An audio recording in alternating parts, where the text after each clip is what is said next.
time. It could be also 100 months' time if the acquisition took place years ago. Okay, so this is a movement between date of acquisition and the year end, not for 1 year's time. And balance at year end.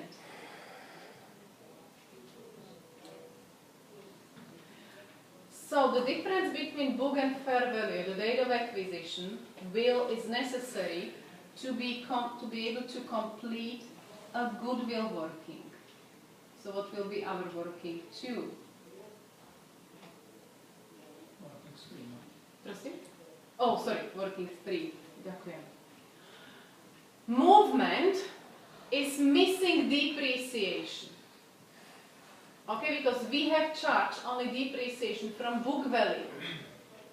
So this will affect P and L, the current year portion, and the cumulative figure will affect retained earnings. Okay, so current year portion, P and L, because it's for the year ended, and the cumulative figure in our case is the same. So cumulative figure meaning from the date of acquisition to the year end affects retained earnings. And don't forget, because it's subsidiary that is missing extra depreciation, we will need to adjust also NCI, non-controlling interest. Non-controlling interest in P and L.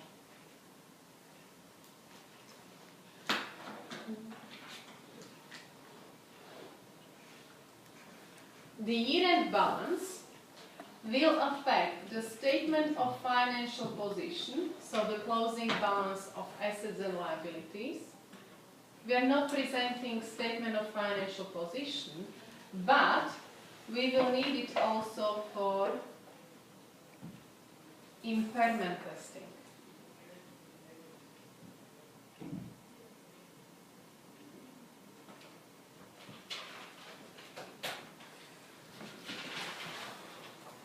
So I think it's really the best way how to deal with those types of questions is to start with fair value adjustment, because we need it for all other workings. So now, because we have effectively annotated our notes, I do not have to read it again, because I see immediately note 2, fair value adjustments, and now I'm going to deal only with highlighted issues. I'm not going to read it again. And this is why it is so important to use the preparing and reading time so effectively. Because now, if it's effectively highlighted, you do not have to read it again. You will just pick up highlighted words. So my first item is plant and equipment. I could have highlighted also that. So plant and equipment, intangible asset, inventory, and deferred tax. So 4 items, 4 lines. PPE, intangible assets, inventories,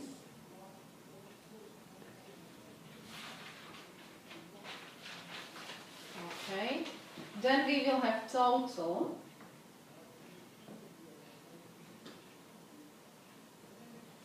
and we will calculate deferred tax.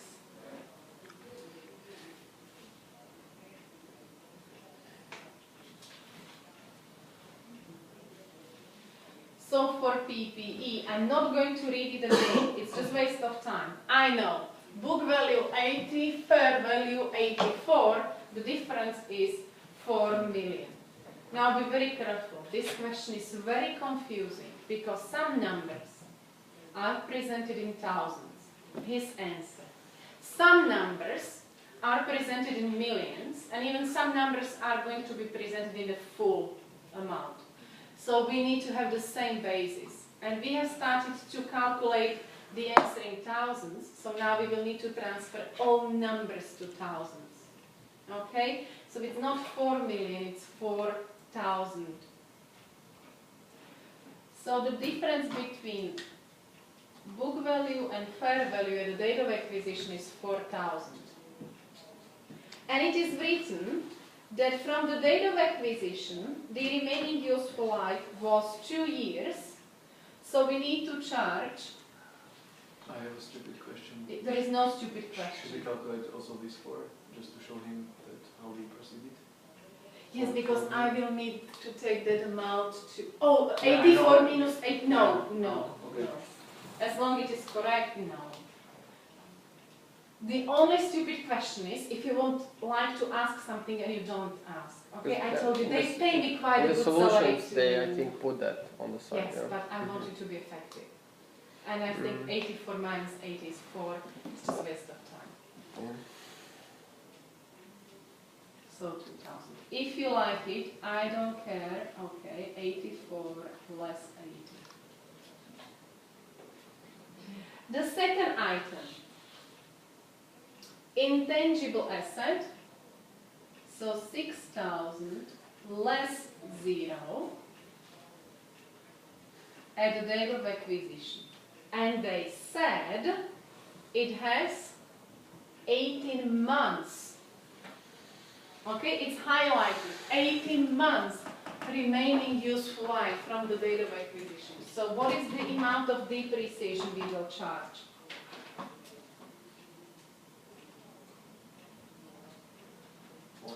Yes, 4,000.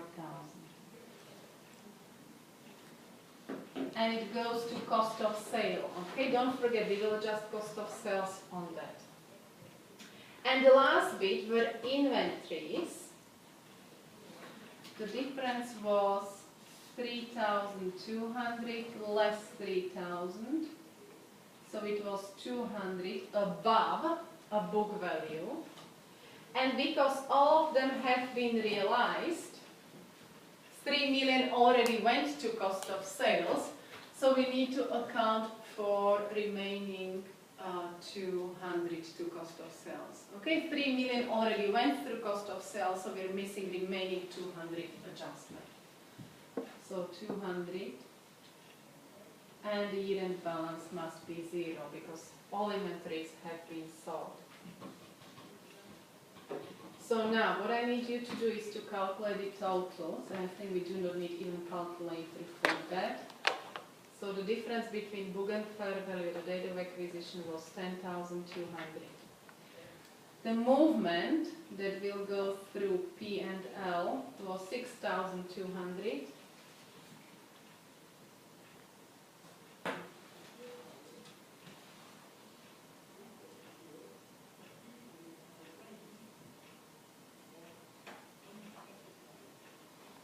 And year-end balance was 4,000. Unfortunately, this is not enough because the examiner has stated, don't forget about deferred tax. And because the value of asset went up, the result is asset or liability. Well done. It will be deferred tax liability of 25%. Well done. Perfect answer. So 10,200 multiplied by 0.25 is 2550. 2550. The double entry at the date will be to debit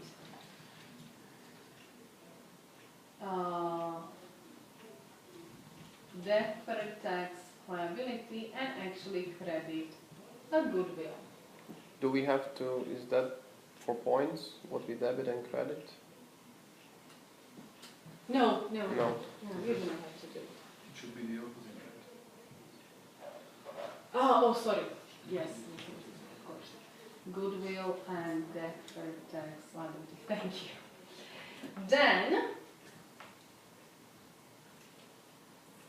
we have the movement, so again, 6,200 multiplied by 0.25, what is 1550, okay, and it's a liability, and the closing balance is 4,000 multiplied by 0.25, so it's 1,000.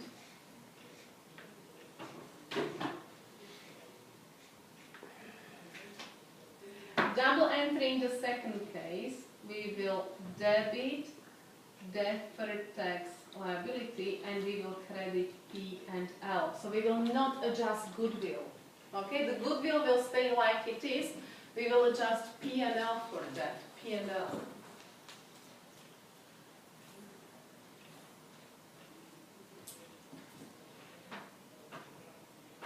It's on the line of income tax, right? Yes, in the same line. So it goes to income tax. Income tax. Okay?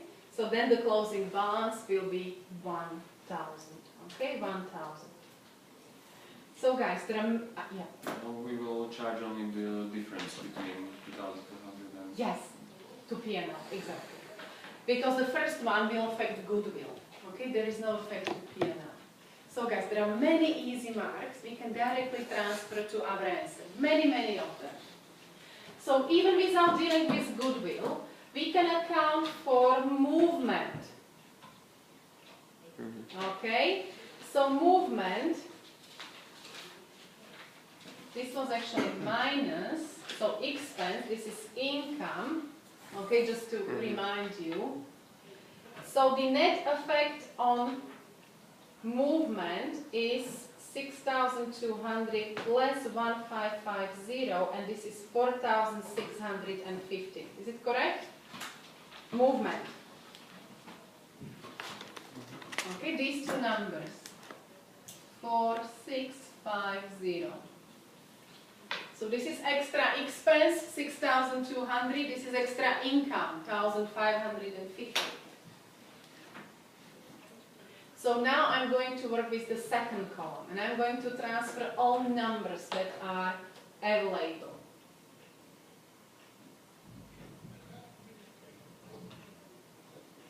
So I will transfer 200, 2,000, 4,000 and 200 to cost of sale,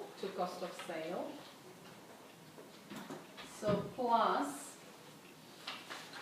6,200, and I will make reference to working 2. Okay, cost. Income must be presented on the separate line of income tax.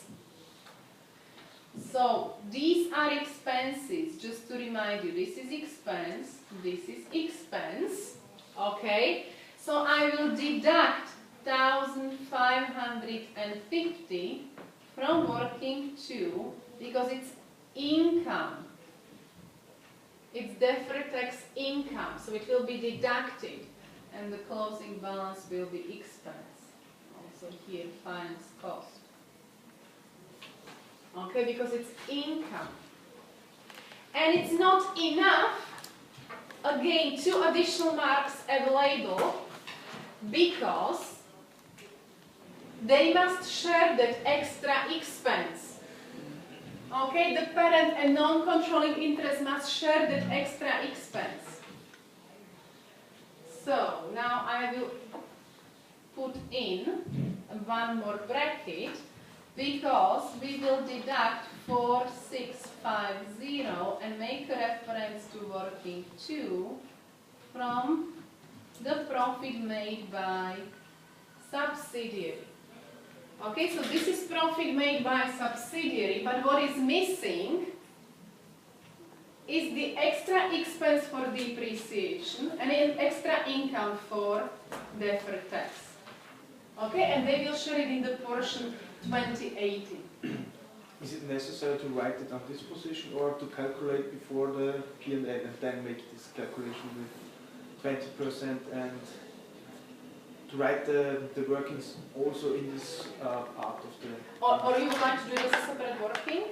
No. No, I'm a little bit lost. What do you mean by that? Finalize the P&L above and Okay. then you have the sums for profit for the year end and total comprehensive income and then make the percentage. Okay, this would be the regular treatment, but what I want is to get marks first.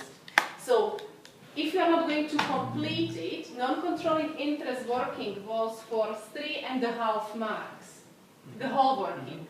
But now you will get like half a mark for that number, 1 mark for that number. So what I'm trying to achieve is the easy marks technique. So do it as soon as possible.